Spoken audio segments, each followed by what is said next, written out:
Hey, what's up? This is Dilio, and I'm about to talk to you about what I don't like about the MPC software.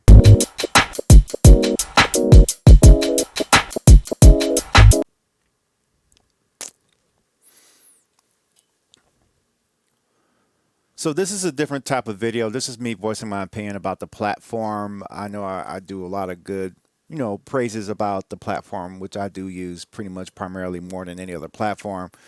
But that doesn't mean that it doesn't have its flaws like everything else. And I thought I'd take my time to talk about what I don't like about the software and the improvements that can be done with it. Because everything can use some improvement, everything can use some optimization, and I'd like to have a conversation about that. If you don't like the, if you're an MPC user and you use the software, maybe there's some things you don't like about it. Let's have a dialogue in the comments below. I definitely want to hear your thoughts about that. I'm your host Dilio. Let's talk about this. All right. So the first thing I don't like is the folder navigation. I think it can be kind of cumbersome. I mean, you can do it on the hardware, right? And then you have. I just wish there was like a button, and maybe I don't know about this, but I wish there was like a button that allowed you to sort of go back a level. So even when I first started with the MPC software, I didn't even know. I was kind of struggling. I was just going to the browser, going to the browser, go to the browser because I didn't know how to go back a level or go down a level or up a level. And you see that little folder right there. This, that takes you out of there, and then you got that right there, and then that takes you back up. And I wish there was like a way, because obviously, if you tap the main button right there, you're gonna go further. You're gonna select the sound or go into a folder. But I wish there was a button on this surface somewhere to go back. Same thing on the software. When you look at the buttons on the screen, it's like when you're browsing, you got to go back. You got that little bitty up arrow right there in the corner, and I just feel like I miss it. And I do have a little bit of bias towards the FL Studio experience for browsing samples because it's on the left side of the screen. Of course, I wish I could move this browser to the left side of the screen, but it's stuck on the right.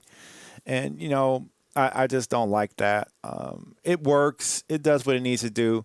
I feel like it's not as fast as FL Studio, and even when I try to do it on hardware, and I'm trying to stay on the software here, but even on the hardware, I feel like it's a little cumbersome. It works when you're patient with it and you take your time with it. It works, but for me, I just don't like the browser on here. I feel like that there could be more to it. Like, what if you could select a sample in your folder on the browser, right, and then right click it? Ooh, I don't want to play that sample because of copyright. But if I right click that sample, that I could turn into a key group just from the mouse, and then make it like a key group, or maybe instantly send it to a drum pad. Obviously, all you gotta do is just click and drag it, but that's a small optimization right there. The second thing I don't like about the software is that it's not compatible with all VSTs. I think there's some issues with some VST 3 64 things. Like, I'll see plugins run on like Studio One on my computer, and they will not run on the MPC software, which makes me not even really want to use the MPC software for that plugin. Or I just say, well, I guess I just gotta make music without that plugin and use something else, even though I really would like to try that plugin. And then the cool thing, if I were to talk about my experience with working with FL Studio, is that FL Studio has some sort of bridging thing going on that'll let you play 32-bit plugins. For my Dilly bass heads out there who like that plugin that I made back in the day, the plugin is it's just a DLL file. It sounds good, and I wish I could use it more. But it's a 32-bit plugin, and most newer softwares, like, we ain't talking about 32-bit anymore. We're 64-bit. And I believe that the MPC software is primarily a 64-bit plugin platform. I'm not sure if it does the VST 3 thing. I don't think it does. Um, it's great. Y'all can let me know in the comments right there. But that's something I didn't like about that. The third thing is that I don't like about the software is that it's not optimized just for simply mouse and keyboard. This is another advantage that I feel like other platforms have, like other DAWs have. When Akai dropped the MPC Studio, which is like that smaller controller, that's the smallest MPC controller they have. I believe that was a direction to go towards more the entry level market, those who may not have a lot of money to talk about or a lot of money to invest in buying hardware or buying into the whole MPC universe. And with that controller, you do get more of a full blown MPC experience. But they also released MPC Beats, right? And MPC Beats is a free program and they want the user who wants to get into the MPC unit. They want to bring it so it's a free version, just like how there's a free version of other software. So you got a free version of software, but where you're dealing with the piano roll, you know, and this could be a setting, but when you're dealing with the piano roll, I want to be able to click notes in and click notes off at one click. You know, I guess you got to select the pencil mode and it'll do it. I'm not sure. Yeah, like the pencil. If you can select the pencil in the software, you can then, select your sounds and stuff like that. But because I have prior experience working at FL Studio and how seamless it was to go into the piano roll and click on notes, I wish I could just right click on that note. Like my muscle memory is, okay, I got a note right here.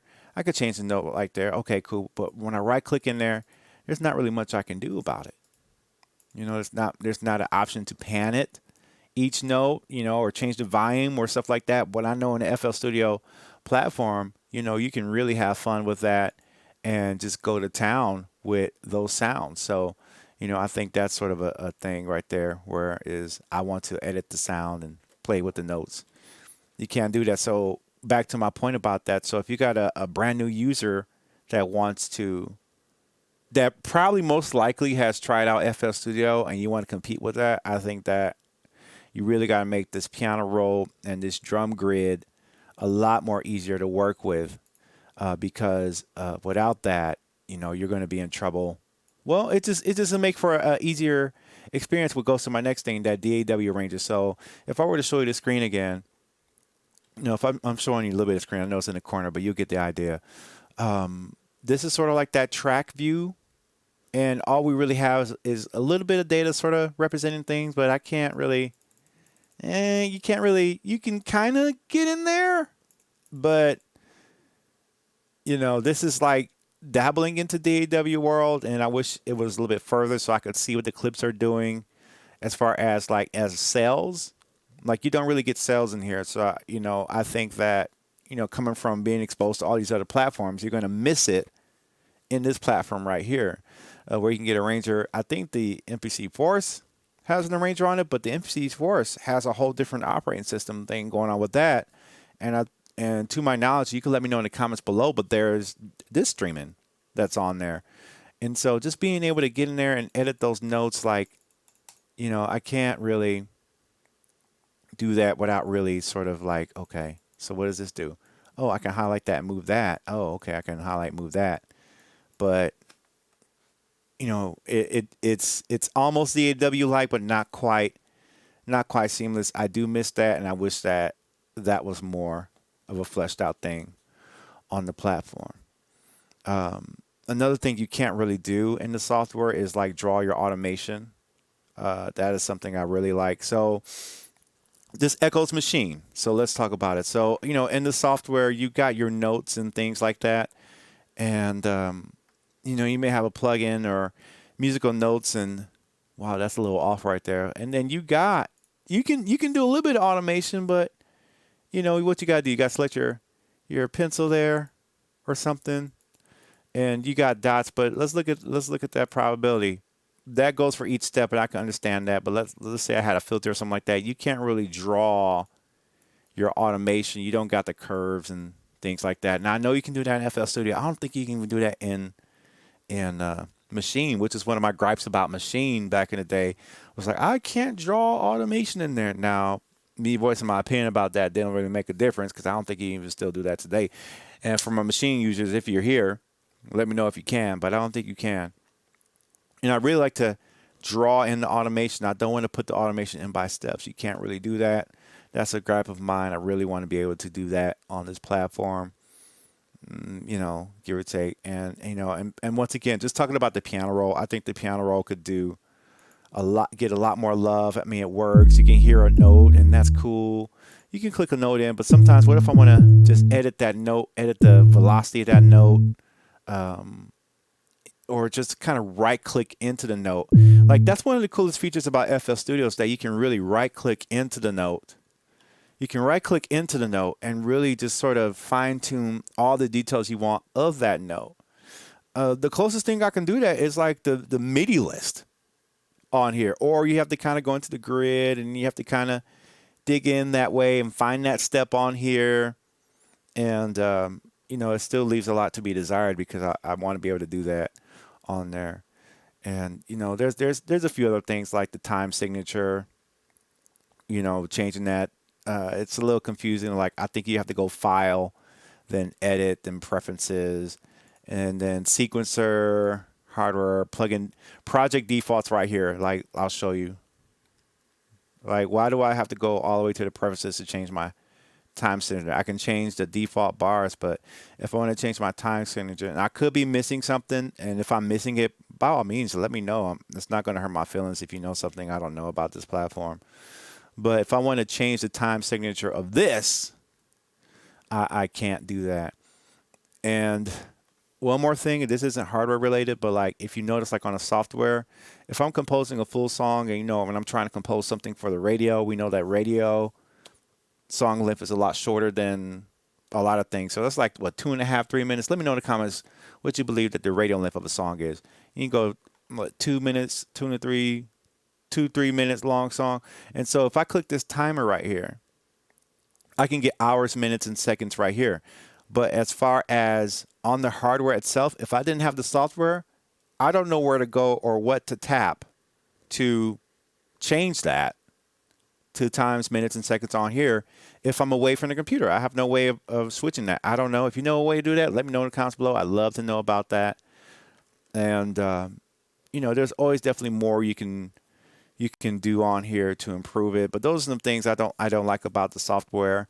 I wish I could get away from the red sometimes. I just, wish I could kind of change the visual aesthetic of it.